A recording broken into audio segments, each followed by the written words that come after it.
प्यारे बच्चों, dream study point में आप सभी का स्वागत है। तो आज की इस वीडियो क्लास में करने वाले हैं बिहार बोर्ड के क्लास 8 के हिंदी के पाठ 60 के सभी प्रश्नों का हल। चलते हैं पहले प्रश्न पर। पहला प्रश्न दिया हुआ है, गांव के किसान सिरचन को क्या समझते थे? तो इसका उत्तर हो जाएगा, गांव के किसान सिरचन को कामचोर, बेकार का आदमी, धीरे धीरे काम करने वाला, नाप तौल कर काम करने वाला, मुफ्त में मजदूरी पाने वाला समझते थे। दूसरा क्वेश्चन दिया हुआ है, इस कहानी में आए हुए विभिन्न पात्रों का नाम लिखिए। तो इसका उत्तर हो जाएगा, इस कहानी के नायक सिरचन के साथ साथ रेणु जी की माँ, चाची, मझली भाभी, मानू दीदी इत्यादि पात्र हैं। तीसरा प्रश्न दिया हुआ है, सिरचन को पान का बीड़ा किसने दिया था? इसका उत्तर हो जाएगा, मानू दीदी ने। चौथा प्रश्न दिया हुआ है, निम्नलिखित गद्यांशों को कहानी के अनुसार क्रमबद्ध के रूप में सजाइए। तो इसका उत्तर हो जाएगा, मुझे याद है डैश क्या क्या लगेगा, उस बार मेरी सबसे छोटी डैश बिना आएगी मानू तो मान फुट फुट कर डैश देख रहा था। 5 नंबर प्रश्न दिया हुआ है, निम्नलिखित वाक्यों के सामने सही या गलत का निशान लगाइए। तो पहला वाक्य दिया हुआ है, सिरचन कामचोर था, नहीं था इसलिए क्या हो जाएगा, गलत हो जाएगा। दूसरा है, सिरचन अपने काम में दक्ष था, नहीं दक्ष था इसलिए क्या होगा, सही हो जाएगा। सिरचन बात करने में भी कारीगर था इसलिए सही हो जाएगा। सिरचन वकील था, नहीं तो गलत हो जाएगा। 6 नंबर प्रश्न दिया हुआ है, कहानी के किन किन प्रसंगों से ऐसा प्रतीत होता है कि सिरचन अपने काम को ज़्यादा तरजीह देता था, उल्लेख कीजिए। तो इसका उत्तर हो जाएगा, कहानी के अनेक प्रसंगों से प्रतीत होता है कि सिरचन अपने काम को ज़्यादा तरजीह देता था कि रेणु जी के घर मानव दीदी की विदाई से पूर्व शीतल पार्टी और चीक बनाने के लिए सिरचन को बुलाया जाता है। वह अपने काम में तन्मय हो गया है, अगर उसकी तन्मय की विघ्न डाले तो वह गेहूमन सांप की तरह फुफकार उठता और काम छोड़कर चला जाता, फिर वह काम अधूरा ही रह जाता था।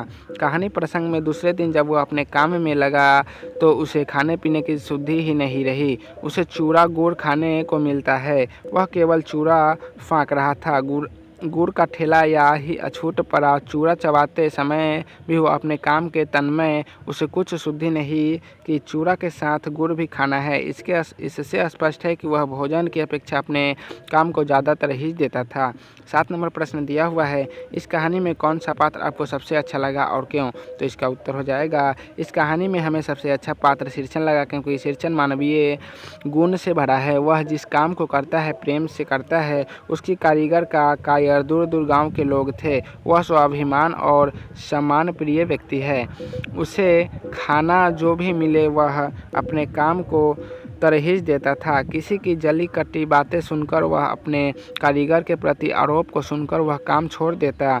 जिस काम को छोड़ देता वह काम अधूरा ही रह जाता। कहानी के अंत में सिरचन की आत्मीय गुण चरम पर दिखता है जब मानो विदाई होकर स्टेशन पर गाड़ी में सवार है। गाड़ी खुलने के समय में सिरचन दौड़ता हाँकता गट्ठर मानो दीदी देते हुए कहता है कि दीदी यह हमसे तरफ से शीतल पाटी, चीक और कुछ की आसानी है।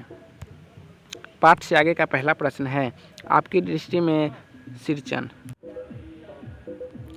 द्वारा चीक एवं शीतल पाटी स्टेशन पर मानू को देना कहाँ तक उचित था? तो इसका उत्तर हो जाएगा, सिरचन के द्वारा स्टेशन पर मानू को विदाई के समय शीतल पाटी, चीक आदि उपहार देना ही उचित था। यदि वह घर पर जाता उपहार देने तो कहानी में सिरचन को आत्मीय गुण में कमी आ जाती, फिर उसे तो गांव वालों ठेस लग चुका था।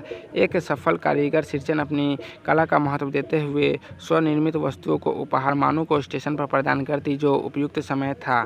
दूसरा प्रश्न दिया हुआ है, काम के बदले थोड़ा सा अनाज या चंदे रूप देकर क्या किसी मजदूर की मजदूरी का मूल्य चुकाया जा सकता है? इस संबंध में अपना मत व्यक्त कीजिए। तो इसका उत्तर हो जाएगा, मजदूरों को मजदूरी के बदले थोड़ा अनाज या चंदे रुपए देकर उसे मजदूरी मूल्य नहीं चुकाया जा सकता, क्योंकि किसी मजदूर या कारीगर की कला अमूल्य होती है, फिर अन्न या रुपए की मजदूरी का मूल्य कैसे चुकाया जा सकता? किसी मजदूरी या कारीगर के लिए उसकी मजदूरी का सबसे बड़ा मूल्य है उसकी कला के प्रति आभार व्यक्त करना, कारीगर का सम्मान करना। तीसरा प्रश्न दिया हुआ है, इस कहानी का अंत किए गए अंत से अलग और क्या हो सकता है, सोचकर लिखिए। तो इसका उत्तर हो जाएगा, किसी कहानी का अंत किए गए अंत से अलग हो सकता है, लेकिन ठेस शीर्षक कहानी का अंत चरमोत्कर्ष पर जाकर हुआ है, क्योंकि सिरचन जो अपनी कारीगर को पुनः नहीं करने का शपथ लेता है, वही शीर्षमानों के घर विदा हो जाने पर रास्ता में अपना उपहार शीतलपाटी चीक और